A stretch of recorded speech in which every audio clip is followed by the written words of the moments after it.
Good morning. Do you want to hear something really exciting? I can see into the future. I know that in a few days' time, we're all going to be celebrating Christmas Day. Sometimes what we think will happen doesn't. Like maybe we think we're going to have a roast for dinner and then the roast burns and we have to have something else. But do you know what always happened? God would send messages to the people through prophets, and anything that he said to the prophets would definitely happen. A prophet doesn't predict the future. They don't go, oh, I know that when you grow up you're going to be a fireman and you're going to be a nurse. It's not that kind of thing. But they deliver messages from God. And sometimes the messages are about the future. What kind of things are you looking forward to? Christmas, of course. That's exciting. That's going to be lovely. Things getting back to normal, wouldn't that be wonderful? Seeing our friends and our family that we're not allowed to at the moment, our birthdays, going on holidays. There's so many things that we can get excited for and that we can look forward to. Do you get fed up of waiting? Do you wish that you could speed up time? Well, I'm going to tell you about some people who were waiting a really, really long time. Thousands of years ago, before I was born, before the Queen was born, before anyone who's alive today was born, God told his prophets that he was going to send a saviour, a Messiah. You see, when God first created the world, Adam and Eve messed up. We looked at that story a few weeks ago.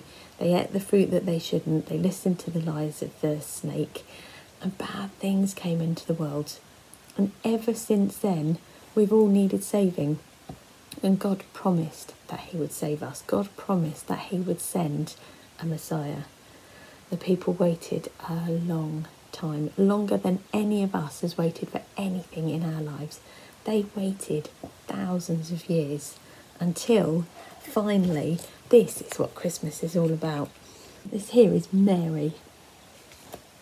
She was getting ready to get married to Joseph. Very, very exciting. One day when she was alone, an angel came to her and said, "Greetings, you are favoured. God has chosen you." And the angel told her that she was going to have a baby, but not just any baby. She was going to have the Son of God.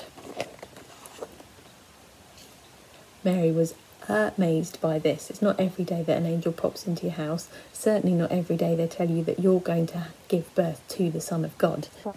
Mary told Joseph. He was a little bit surprised, hadn't expected that.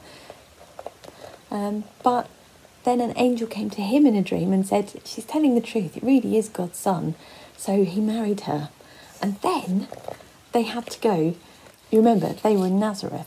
They had to go to a place called Bethlehem because the emperor wanted to count everybody. So all of the men had to go back to the place where they'd been born. And so Mary had to go with Joseph to Bethlehem. Travelled a long way.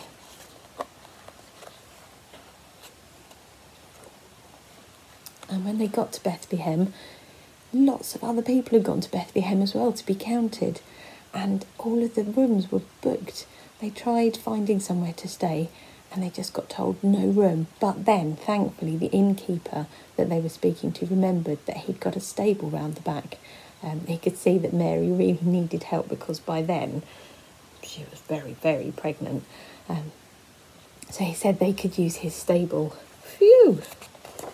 And there, in a stable, in a cold, drafty place without any of the luxuries that we're used to today, none of the stuff that you get in a hospital maternity ward or any of that kind of thing, Jesus was born, the King of the world.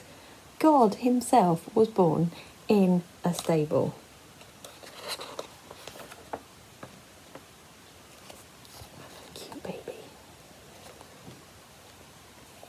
While this was happening, there were some shepherds off in a field, and this wasn't a fun job. Sheep are cute, but these shepherds would have been in danger all the time from other people trying to steal the sheep, from wild animals coming along, and it wasn't the best job. It wasn't one that you would dream of when you were at school. When I grow up, I want to be a shepherd. It was a dangerous job. And an angel came to them and said, "I have got the best news. The Saviour has been born in Bethlehem." The shepherds were so excited. They rushed to see baby Jesus. And at the same time as that was happening, there were some wise men, some magi, some people call them, somewhere in the east. We don't know exactly where they were from, but they were watching the stars, and they saw a new star appear in the heavens, and they knew that meant something really special had happened. So they set out to travel to see Jesus as well. They took gifts with them. They took gold because they knew he was a king.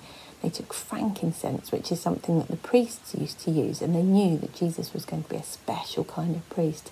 And they took myrrh because they knew that this was the Saviour, the Messiah, that he was going to die.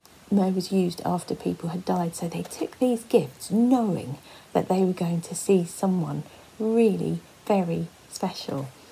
They all travelled to see him. And there is so much more to this story, but I want to leave it today saying that God promised he would send a saviour, and he kept that promise, and Jesus came, and still today we can be saved. If you haven't said, Jesus, I want you to be my friend, today would be a great day to do it. It would be the best Christmas present for your parents, for you to be able to say, God save me too. That would be wonderful. So have a really happy Christmas, and I will see you soon.